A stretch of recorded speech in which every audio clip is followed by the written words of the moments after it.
ছেলেদেরকে সুসংবাদ দিন, তার মানে বিপদে ধৈর্য ধারণ করতে হবে। প্রিয় ভাইয়েরা, ইন্নামাস সাবরু ইনদা সাদামাতিল উলা।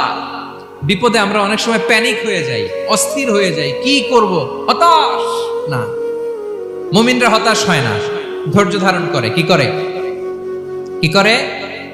ধৈর্য ধারণ করার শক্তি দাও গো মেহেরবান আমায়, দাও গো মেহেরবান। পড়েন, ধৈর্য ধারণ করার শক্তি দাও গো মেহেরবান আমায়, দাও গো মেহেরবান। সবাই বলুন একসাথে, ধৈর্য ধারণ করার শক্তি দাও গো মেহেরবান আমায়, দাও গো মেহেরবান।